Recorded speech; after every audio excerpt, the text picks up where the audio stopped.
Have you ever held a newspaper or a phone as far away from your hands? You know, kind of like one of these things when you're trying to, like, read in and see what the words are and you could barely read it. Well, it may be because you're part of what is called an elite club of people over the age of 40. And today we have with us world-renowned eye surgeon Dr. Gulani. He's also known as the best-kept medical secret here in Jacksonville. And today we're going to understand why we end up needing those reading glasses as we mature into our 40s and we learn about some new treatments as well. But the truth of the matter is as we get older, everybody starts to do it. You're trying to like focus in the scripts. And why is that?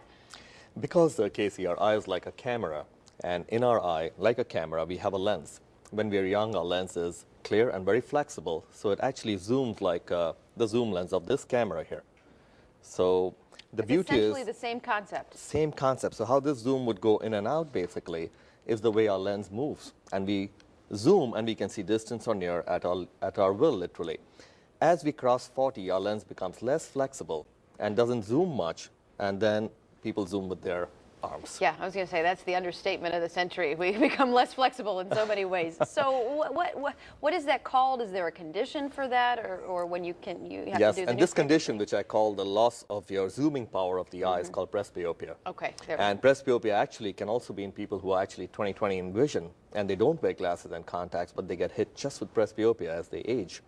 And what are some of the signs and symptoms that you have presbyopia, other than the fact that you need to move the newspaper or whatnot away to be able to focus in on it? So first and foremost, patients will notice over time that reading's getting difficult. They need more light, or they're holding the newspaper or their iPhones a little further away. Okay. And second thing is, of course, having a thorough exam with their eye doctors, where not only can you determine the amount of presbyopia, but also is it associated with nearsightedness, astigmatism, farsightedness, or even cataracts.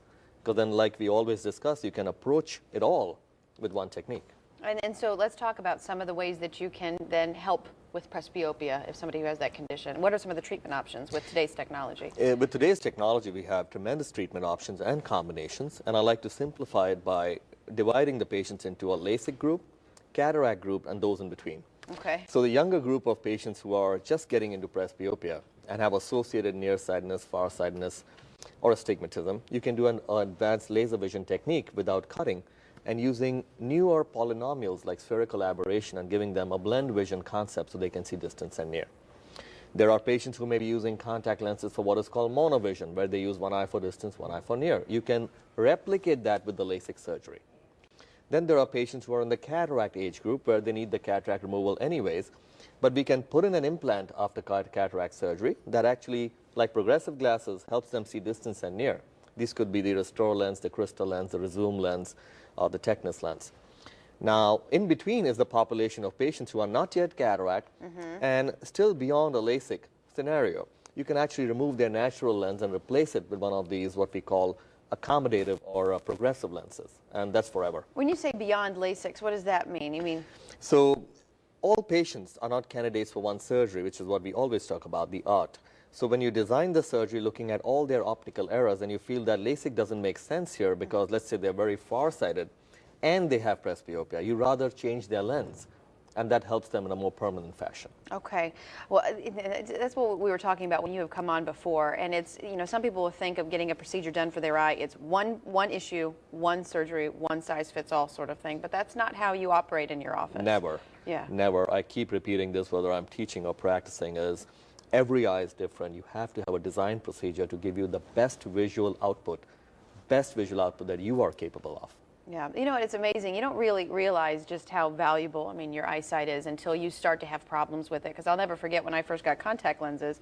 I was driving, it was at night, and I was looking, and there were everything looked so crisp. I hadn't really noticed that everything, my eyesight was kind of going away a little bit until I got the contact lenses, and I was like watching an HD movie. You don't know what you were missing before. Right, exactly. Absolutely. So if somebody just notices that something's just a little bit off, can they come in and get an appointment, and you can help kind of narrow down to see if they do need to have something done? Yes, and again, many a times they just take it for granted that this cannot be corrected, which is incorrect. Once you design the surgery or plan a technique for them, you can give them what you just described, let them see what they were missing, and give it to them in the most designed fashion to the best output. We're very fortunate to have you here in this area because you're a busy guy, and you're heading out to California soon, right? You're going to be at a national conference in California. What are you going to be doing out there, and what do you see as far as the future of these procedures, specifically presbyopia? Presbyopia, according to me, Casey, is what I call the final frontier of vision corrective surgery. People can do LASIK for near farsightedness, astigmatism, but they always get denied presbyopia. Oh, after 40, reading glasses, go home. That is not correct anymore. There are surgeries that you can do. Today, we do have already micron precision laser techniques. You have lens implant techniques, and you can even combine them. So it's very exciting, and what we are sharing at these meetings in California and Europe in the future is how there are even technologies which can change as your lens ages with time and give you the distance and near, including the light effects. For example, they go out in sunlight, and like your sunglasses, Sure. they get darker. Wow. So these are the future aspects of vision. Wow, it just seems limitless, and there's always amazing things to talk about as far as technology is concerned when you come on. Thank you, Dr. Gulani. We Pleasure appreciate again you being being here. here. Safe travels to California.